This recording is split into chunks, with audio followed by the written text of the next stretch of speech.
창세기 12장에서 25장. 이름을 부르시는 하나님. 아브라함의 여정. 사람들을 온 땅으로 흩어진 뒤 세상은 조용해진 것처럼 보였습니다. 하지만 하나님은 아직 이야기를 끝내지 않으셨습니다. 이번에는 한 도시, 한 가족, 그리고 한 사람의 이름을 부르시려 했습니다. 그 사람은 갈대아 우르라는 도시에서 살고 있었습니다. 부유했고 안정적이었고 이미 삶의 자리가 잡혀있던 사람이었습니다. 그의 이름은 아브람이었습니다. 어느 날 아브람은 들은 적 없는 부르심을 듣습니다. 너는 네 고향과 친척과 아버지의 집을 떠나라. 내가 네게 보여줄 땅으로 가라. 어디로 가야 하는지, 언제 도착하는지 아무 설명도 없었습니다.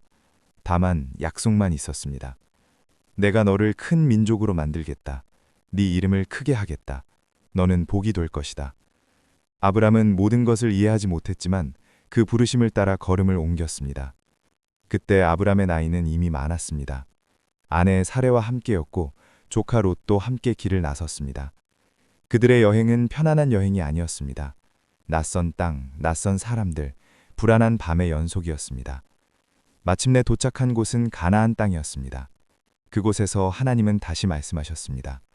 이 땅을 네 자손에게 주겠다. 아브람은 아무 말 없이 제단을 쌓았습니다. 이해보다 먼저 신뢰를 선택한 것이었습니다. 하지만 약속의 땅에서도 문제는 계속되었습니다. 기근이 들자 아브람은 이집트로 내려갔고 두려움 때문에 아내 사레를 누이라고 말했습니다. 그 선택은 또 다른 문제를 낳았습니다. 아브람은 완전한 사람이 아니었습니다. 믿음과 두려움이 늘 함께 있었습니다. 시간이 지나 아브람과 롯의 재산은 크게 늘어났습니다. 땅은 그들을 모두 품기에는 부족했습니다. 결국 두 사람은 서로 다른 길을 가기로 합니다. 아브람은 롯에게 먼저 선택권을 주었습니다. 롯은 보기 좋은 땅, 소돔을 선택했습니다. 아브람은 남은 땅에 머물렀습니다. 그때 하나님은 다시 말씀하셨습니다. 눈을 들어보아라. 네가 보는 이 모든 땅을 네게 주겠다. 아브람의 선택은 손해처럼 보였지만 이야기는 다른 방향으로 흘러가고 있었습니다. 어느 날 전쟁이 일어났고 롯은 포로로 잡혀갔습니다. 아브람은 주저하지 않았습니다. 적은 많았고 자신은 적었습니다. 하지만 그는 롯을 구하러 나섰습니다. 승리 후 아브람 앞에 한 사람이 나타났습니다. 살렘 왕 멜기세덱이었습니다. 그는 아브람을 축복하며 말했습니다. 천지의 주제이신 하나님께 복을 받으라. 아브람은 그에게 11조를 드렸습니다. 그날 밤 하나님은 아브람에게 다시 말씀하셨습니다. 두려워하지 말아라. 나는 네 방패요, 네 큰 상급이다. 아브람은 처음으로 마음속 질문을 꺼냈습니다. 저에게는 자식이 없습니다. 하나님은 하늘을 가리키며 말씀하셨습니다. 하늘의 별을 셀 수 있느냐? 네 자손이 그와 같을 것이다. 아브람은 그 말씀을 믿었습니다. 그 믿음은 의로 여겨졌습니다. 그러나 시간은 흘러도 아이의 소식은 없었습니다. 사레는 스스로 방법을 찾으려 했습니다.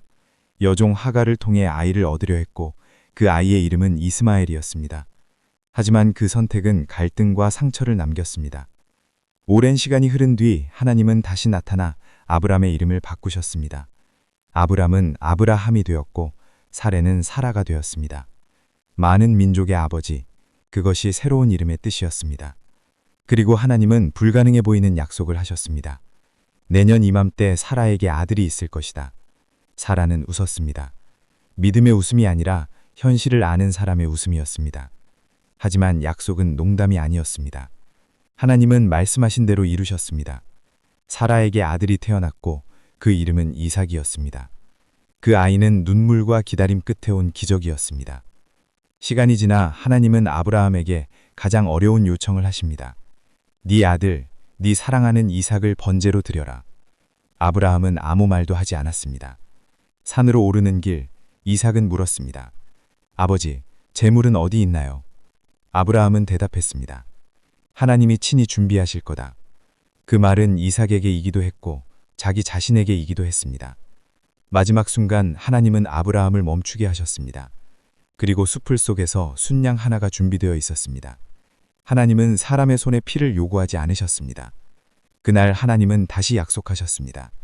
네 자손을 통해 모든 민족이 복을 받을 것이다. 아브라함의 여정은 완벽해서가 아니라 믿고 걸었기 때문에 이야기가 되었습니다. 아브라함은 실수도 했고 기다리다 지치기도 했습니다. 하지만 그는 부르심을 외면하지 않았습니다. 하나님은 완벽한 사람을 찾지 않으셨습니다. 부르심에 응답하는 사람을 기다리셨습니다. 이제 이야기는 다음 세대로 이어집니다. 약속의 아들 이삭, 그리고 그 뒤를 잇는 또 다른 이야기. 다음 편에서는 두 아들의 길 위에서 시작되는 새로운 선택의 이야기가 펼쳐집니다. 하나님은 오늘도 여전히 사람의 이름을 부르고 계십니다. 그 부르심은 아직 끝나지 않았습니다.